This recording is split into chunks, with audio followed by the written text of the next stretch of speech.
कृषि दर्शन के सभी दर्शकों को नमस्कार। साथियों, हमारे भारत में कृषि भूमि के सिर्फ 4 से 5% क्षेत्र में ही हरा चारा उगाया जाता है। लगभग यही स्थिति छत्तीसगढ़ की भी है। साथियों, गर्मी में हरे चारे की खासतौर पर बहुत कमी हो जाती है, जिससे पशुपालकों को बहुत ऊंची कीमत चुकानी पड़ती है। क्या है हरे चारे का महत्व और इसे कैसे उगाया जाए, कैसे इसकी खेती की जाए, इस विषय पर हम आज चर्चा करेंगे। और इस विषय के संबंध में हमें जानकारी देने के लिए हमारे साथ हैं इंदिरा गांधी कृषि विश्वविद्यालय से डॉक्टर मयूरी साहू। आपका बहुत बहुत स्वागत है स्टूडियो में। नमस्कार किसान भाइयों, धन्यवाद। साथियों, यदि आप हरे चारे की खेती के बारे में, उसके महत्व के बारे में कुछ जानना चाहते हैं, आपके कोई प्रश्न हो, तो आप हमारे इस टोल फ्री नंबर पर हमें फ़ोन कर सकते हैं। हमारा नंबर है 1800-233-9418। आइए चर्चा की शुरुआत करें। मैम, सबसे पहले बताइए कि हरा चारा है क्या?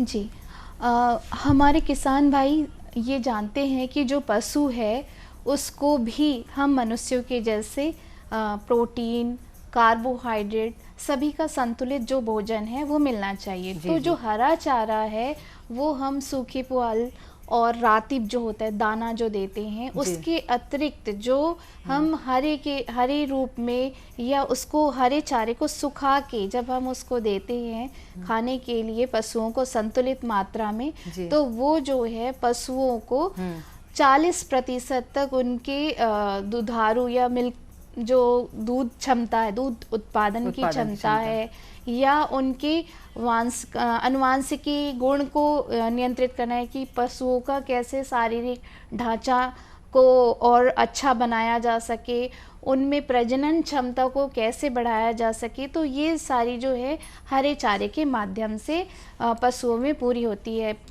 जो हरा चारा है उसमें ना केवल प्रोटीन, कार्बोहाइड्रेट, बल्कि जो ज़रूरी मिनरल्स होते हैं, अमीनो एसिड्स होते हैं, जो पशुओं की एक निश्चित बढ़वार, एक अच्छी बढ़वार के लिए ज़रूरी होते हैं। उनमें प्रजनन क्षमता, जैसे उनकी अगली जो पीढ़ी है उसमें किस तरह से उनके गुणों का प्रॉपर जा रहे हैं वो जो है, और किस प्रकार से उनका शारीरिक ढांचा जो है वो नियमित रूप से बढ़े, किस प्रकार उसको कैसे नियमित रखा जा सकता है, उसमें कैसे उन्नयन किया जा सकता है, उसके लिए हरा चारा जो है पशुओं के भोजन में होना बहुत आवश्यक है। जी जी जी मैम, जैसा कि हम जानते हैं कि छत्तीसगढ़ में हरे चारे की खेती बहुत ही कम होती है। जी, तो क्या संभावना है हरे चारे की खेती की छत्तीसगढ़ में? कहाँ कहाँ उगाना चाहिए? जी, हरे चारे को किसान भाई अपनी जो ज़मीनी जो उनके पास रिसोर्सेस हैं मौजूद, जो ज़मीनी तौर पे,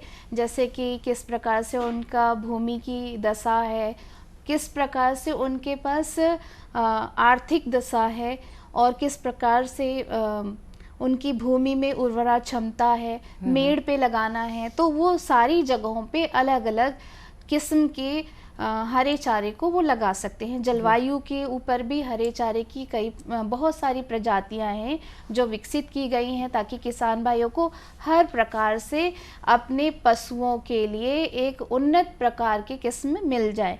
जैसे कि क्षारीय भूमि है या पड़ती भूमि है, अधिक अम्ल वाली भूमि है, तो उस दशा में क्या लगाया जा सकता है। ठीक है, उसके बाद किस सीजन है, जैसे कि हम रबी, जायद और हम अपना खरीफ सीजन जैसे हम लेते हैं मौसम, तो उसमें कौन कौन से मौसम में लगा सकते हैं।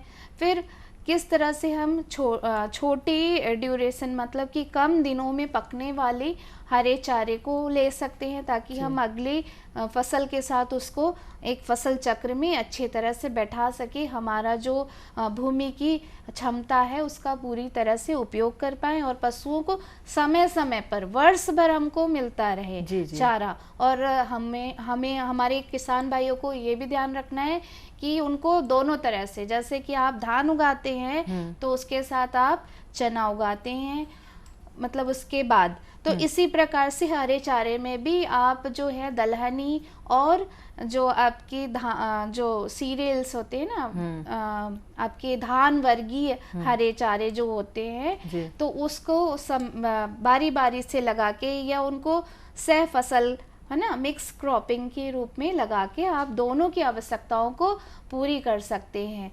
तो ये जो है किस प्रकार से करना है, रबी में कौन सा लगाना है। और जैसे कि हमारा आज का विषय है ग्रीष्मकालीन, तो हम रबी में जो चारे को हम अपना प्लान करते हैं, एक हम प्रोग्राम करते हैं कि किसान भाइयों को अगर वो नवंबर अक्टूबर, जैसे अक्टूबर नवंबर में उनकी भूमि में बुआई करना है, तो वो हरा चारा हमको कब तक मिलेगा।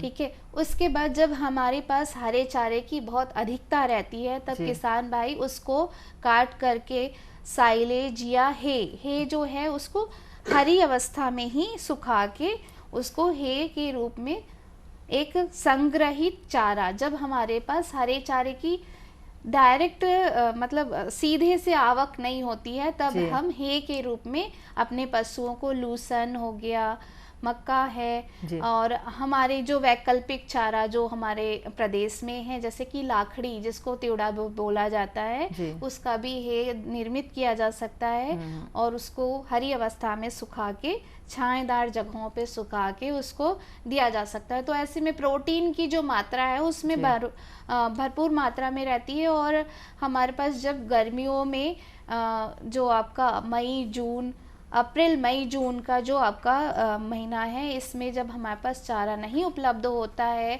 तो हम उसको दे सकते हैं।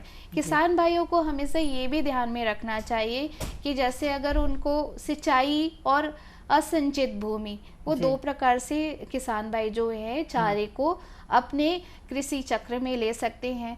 हर किसान जिनके पास की अपना पशुधन है, तो उस दशा में वो अपने खेत का जो उनकी कुल जोत है उसका करीबन 10% हिस्से में वो चारे की फसलों का प्रयोजन कर सकते हैं कि मुझे इतनी भूमि में, इतने रकबे में चारे को लगाना है। तो कुछ में आप धान वर्गीय जो घास वर्गीय कुल के जैसे बाजरा, नेपियर हाइब्रिड किसान भाई इससे काफ़ी वाकिफ़ है, तो इसको लगा सकते हैं। इससे आपको 300 से 350 क्विंटल प्रति हेक्टर की दर से सूखा, और अगर हम इसको काट के तुरंत देते हैं 15 से 20 दिन में, और पहले कटाई जैसे हम करते हैं 75 से 85 दिन, या जिस तरह से हमारी बढ़वार है, सिंचाई के साधन मौजूद है, हमने उसमें जो अपने उर्वरकों या खाद का उपयोग किया है, तो उसकी बढ़वार जो है नियमित रूप से बनी रहती है।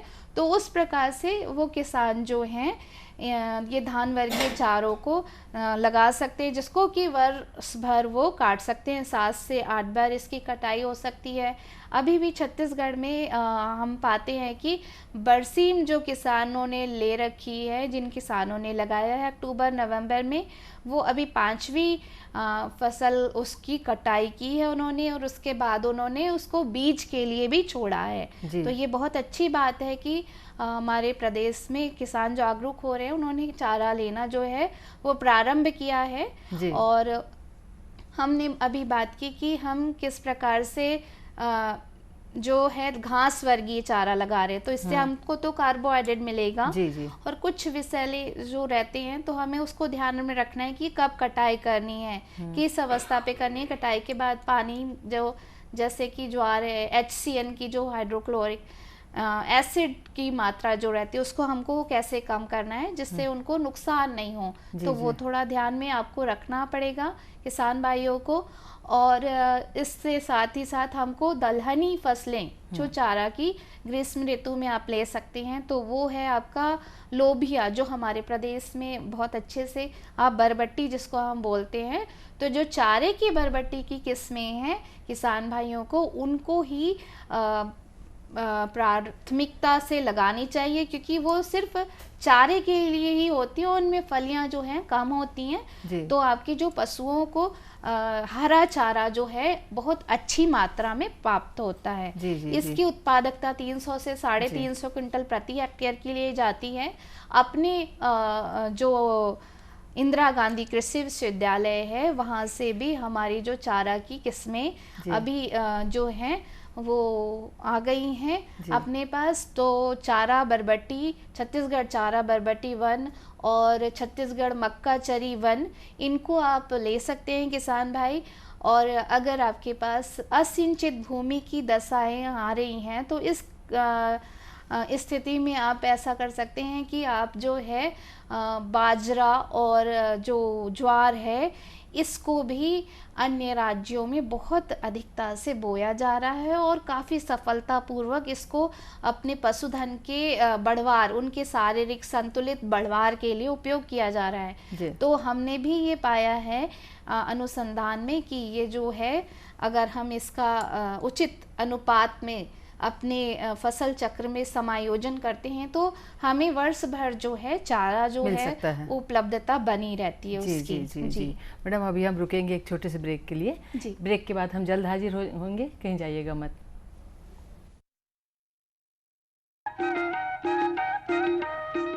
आज तो वसूली करके ही जाऊंगा। घनश्याम, अरे ओ घनश्याम, वो तो स्कूल गए हैं। स्कूल गया है।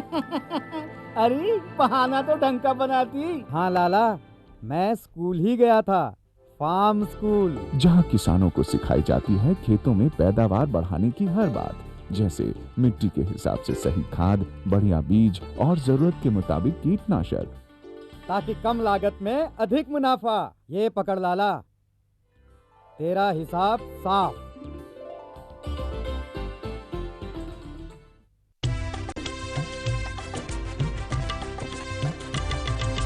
सहकारिता के बल पर विकास के लिए उठे कदम, जन सहकार की ताकत लेकर आगे बढ़ते जाएं हम। जन जन ने इस क्रांति में है विश्वास जगाया, हम सब ने मिलकर विकास का परचम है फहराया। दूर जहाँ सूरज उगता उस धरती से मैदानों तक, हिम शिखरों के श्वेत बर्फ से हिंद महासागर तक, श्वेत क्रांति हो हरित क्रांति या ग्राम विकास की बात, एकता ही धर्म हो अब चाहे दिन हो या रात। कृषि मंत्रालय भारत सरकार द्वारा जनहित में जारी।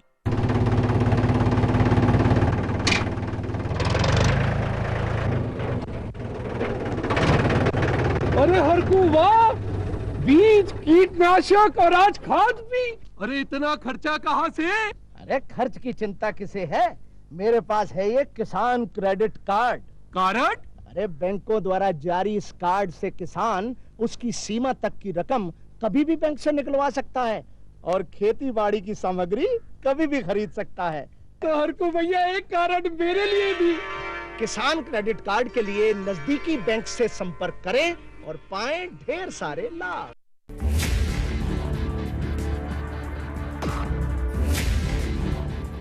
भोजन, जल और शुद्ध वातावरण हमारे जीवन का मुख्य आधार है और कृषि इसका मूल स्तंभ। पिछले 60 वर्षों में विज्ञान आधारित कृषि का व्यापक प्रसार हुआ है। साथ ही कृत्रिम संसाधनों के बढ़ते प्रयोग से कृषि की सतत क्षमता पर चिंताएं बढ़ी हैं। प्रधानमंत्री श्री नरेंद्र मोदी जी के दूरदर्शी नेतृत्व के अंतर्गत रसायन मुक्त जैविक खेती एक महत्वपूर्ण प्रयास है। रसायन मुक्त जैविक खेती को बढ़ावा देने के लिए 5 वर्ष पूर्व सरकार ने परंपरागत कृषि विकास योजना तथा उत्तर पूर्व भारत में जैविक मूल्य श्रृंखला योजनाएं आरंभ की। ऑर्गेनिक फार्मिंग को देश भर में बढ़ावा देने के लिए सरकार अनेक प्रयास कर रही है। इसके लिए परंपरागत कृषि विकास योजना के तहत काम किया जा रहा है। न सिर्फ ऑर्गेनिक फार्मिंग को बल दिया जा रहा है, बल्कि उसके लिए वैल्यू एडिशन और मार्केट की व्यवस्था भी की जा रही है। भारत सरकार एवं किसानों के सम्मिलित प्रयासों से आज देश के लगभग 36 लाख किसान 38 लाख हेक्टेयर क्षेत्र में जैविक खेती कर रहे हैं। इसके अतिरिक्त हमारे देश के अनेक ऐसे क्षेत्र हैं जहां आज भी पारंपरिक जैविक खेती हो रही है। इन पारंपरिक जैविक क्षेत्रों को जैविक प्रमाणीकरण सुलभ कराने हेतु पीजीएस के अंतर्गत लार्ज एरिया सर्टिफिकेट का प्रावधान किया गया है। इस प्रक्रिया की विशिष्टता ये है कि इसमें प्रमाणीकरण मात्र 2 से 3 महीनों में हो जाता है, जबकि सामान्य परिस्थितियों में इसमें 2 से 3 वर्ष का समय लगता है। अंडमान निकोबार केंद्र शासित प्रदेश के कार निकोबार एवं नैन काउरी द्वीप समूह देश के सर्वप्रथम ऐसे प्रमाणीकृत जैविक क्षेत्र हैं। अभी हाल ही में संपूर्ण लक्षद्वीप को जैविक खेती के रूप में प्रमाणित किया गया है। वर्ष 2016 में सिक्किम राज्य पूर्ण जैविक कृषि राज्य के रूप में प्रमाणित हो चुका है। सुदूर उत्तर में हिमालय श्रृंखला के बीच स्थित लद्दाख ने भी पूर्ण जैविक के लक्ष्य की ओर बढ़ना शुरू कर दिया है। जैविक उत्पादों को बाजार सुलभ कराने तथा किसानों की उपभोक्ताओं तक पहुंच बनाने के लिए एक समर्पित जैविक खेती पोर्टल भी बनाया गया है। जैविक खेती पोर्टल के जानकारी मंच और विपणन मंच के माध्यम से किसानों को उच्च गुणवत्ता उत्पादन तथा बाजार उपलब्ध कराया जा रहा है। आशा है देश के सभी राज्य अपने जैविक क्षेत्रों का विस्तार करेंगे और देश में जैविक कृषि क्रांति को मजबूत करने में योगदान देंगे। जैविक उत्पादों की देश और विदेशों में बढ़ती मांग तथा जैविक उत्पादों का बढ़ता बाजार, किसानों की उपभोक्ताओं तक पहुंच तथा जैविक एफपीओ द्वारा जैविक कृषि व्यापार में भागीदारी हमारे किसानों को अपनी आय बढ़ाने का अवसर दे रहा है।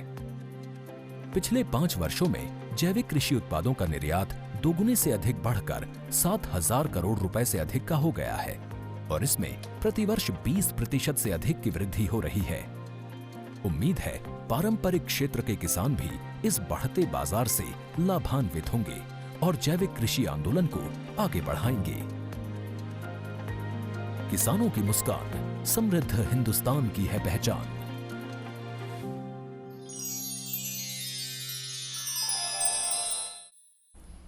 कृषि दर्शन कार्यक्रम में आप सभी दर्शकों का एक बार फिर स्वागत है। मैम, आपने जैसा बताया कि हरे चारे की कमी है, इसलिए किसान भाइयों को अपने खेतों में लगाना चाहिए हरा चारा। अब खरीफ का मौसम शुरू होने वाला है, तो जो किसान भाई इस समय हरा चारा लगाना चाहते हैं वे कौन कौन सा, पहले एक साथी का फ़ोन सुन ले हम। Hello hello hello hello. नमस्कार मैडम, नमस्कार। नमस्कार, आप कौन बोल रहे हैं? भागवत निर्मलकर कौराजेवरा बेमेतरस बोला हूँ। जी निर्मलकर जी, क्या पूछना चाहते हैं आप? डॉक्टर साहब को भी जय जोहार। जय जोहार निर्मलकर जी, पूछिए आप क्या पूछना चाहते हैं। गर्मी में दुधारू पशुमन के दूध कम हो जाते तो हरा चारा का उत्पादन कौन ढंग से करे जाए और हरा चारा कहाँ से हम मतलब मिल सकते हैं बीज, ये संबंध में जानकारी दो। जी जी बताइए। बहुत अच्छा सवाल है निर्मलकर जी का। सामान्यतः सभी किसानों को ये दिक्कत आती है कि हम हरे चारे को लगाना चाहते हैं और हम किस प्रकार से लगाएं, उसका अच्छी किस्मों का या उस स्थान के लिए उचित किस्मों का कैसे चयन करें। तो आपको ये जो जानकारी है हमारे प्रदेश के लिए, जैसे हम लगा सकते हैं बरबट्टी, या मैंने बताया तो ये हमारे प्रदेश के लिए ही विकसित प्रजाति है, जिसको यहाँ पे कई वर्षों के अनुसंधान के बाद निकाला गया है। तो छत्तीसगढ़ चारा बरबट्टी वन जो मैंने बताया, छत्तीसगढ़ मक्का चरी वन, ये दो जो हैं यहाँ से निकली हुई हैं विश्वविद्यालय से। इसके अतिरिक्त बाजरा, ज्वार, इसके जो चारा की जैसे जायंट बाजरा वन, ज्वार की है कोएफएस 29, ये जो है, और तमिलनाडु विश्वविद्यालय से भी बहुत सारी ऐसी प्रजातियां हैं जो हमारे छत्तीसगढ़ के जलवायु के लिए बहुत ही सुटेबल अच्छी हैं। तो इसको आप लगा सकते हैं। इसके बीजों की जो है आपकी व्यवस्था, ये इंदिरा गांधी कृषि विश्वविद्यालय के चारा परियोजना के द्वारा, या तो आप जो भारतीय चारा अनुसंधान चारागाह अनुसंधान केंद्र है झांसी, उसका IGFRI का जो किसान का पोर्टल है उसके द्वारा आप वहाँ पे जाइए और अपने क्षेत्र विशेष की जो चारा की किस्में हैं उसको आप वहाँ पे से भी चारे की मुझे इतनी उत्पादन करना है इतने एरिया में, उसके हिसाब से आप अपने हेक्टेयर या उसके लिए जो चारा की किस्मों की मांग रख सकते हैं और वो आपको वहाँ से प्रदान की जाती है। तो इस प्रकार से किसान भाइयों को वो समय समय पे उसके बारे में जो जानकारी है, किस प्रकार से कौन से माह में हमें चारा की फसलों के लिए क्या कृषि क्रियाएं करनी है, ये भी जानकारी हमें प्राप्त हो सकती है। तो किसान भाई अगर मोबाइल से या किसी और जो इलेक्ट्रॉनिक मीडिया है उसके माध्यम से उसमें भी अपना जो चारे की फसल को लगाने के लिए जो समय अनुसार जो उन्नत तकनीकें उनका ज्ञान प्राप्त कर सकते हैं। जो हम जो बात कर रहे हैं दलहनी चारे, तो इसमें बरबटी जो है उसमें आप बीज जब आप लेते हैं या मक्के को लेते हैं 50 से 60 केजी आप पर हेक्टेयर की दर से लेते हैं। बाजरा हो गया तो आप बाजरे को 10 से 12 केजी लेते हैं पर हेक्टेयर की दर से मैं बता रही हूँ आपको। और ज्वार है तो 30 से आप 40 केजी ले रहे हैं। तो इसमें किसान भाइयों को देखना है कि हमने उचित किस्म का ले लिया है, चयन बीज की भी सही मात्रा ले ली है और अपनी भूमि को उसके लायक बना लिया। जैसे कि अभी हमने गर्मी में उसकी अच्छी गहरी जुताई कर दी ताकि हमारे जो बीज ज़मीन के अंदर जो गलत तरह के सूक्ष्म जीवी हैं, वो हमारे फंगस हैं, जीवाणु हैं, वो हमारी फसल को जो है उसको हानि ना पहुंचाएं। तो उसके साथ साथ हमको अपने बीजों को भी बीज जो है ट्रीटमेंट है ना, हाँ बीज उपचार जो है वो करके चलना है। उसके बाद किसान भाइयों को ये ध्यान देना है कि जैसे हम उनकी कटाई के बारे में बोलते हैं तो कटाई जो है हमको 50% की जो पुष्पन की अवस्था है ना, तो उस पे हमको करनी है। जैसे अपना बाजरा नेपियर हाइब्रिड लगाया है तो इसमें जो है हमारे को पुष्पन जो, क्योंकि ये जो है हाइब्रिड है तो इसका हमने स्लिप या जो कल्ले बोलते हैं हम 3 गांठ वाली जो कल्ले हैं जिनको हम लेते हैं 1 रुपये या 50 पैसे जिस भी दर से उपलब्धता रहती है। तो ये इनकी जो एक उत्पादन क्षमता है वो 70 से 80 दिन में पहली कटाई के लिए तैयार हो जाती है। उसके बाद किसान उसमें 30 केजी पर हेक्टेयर या इससे कम या अच्छी सड़ी जो गोबर की खाद है वो डाल के इसको पुनः से उत्पादन उसका प्राप्त कर सकते हैं और 15 से 20 दिन के अंतराल पे इसको बार बार वो काट सकते हैं। तो इसी प्रकार से जो हमारे पास बाजरा है तो वो भी द्वि उद्देशीय, मतलब आप एक बार उसको हरे चारे के रूप में खिला दीजिए पशुओं को और उसके बाद उसको बीज के लिए जो है अपने पास उसको उत्पादित कर सकते हैं। तो ये द्विउद्देशीय जो किस्में हैं वो भी हमारे पास मौजूद हैं।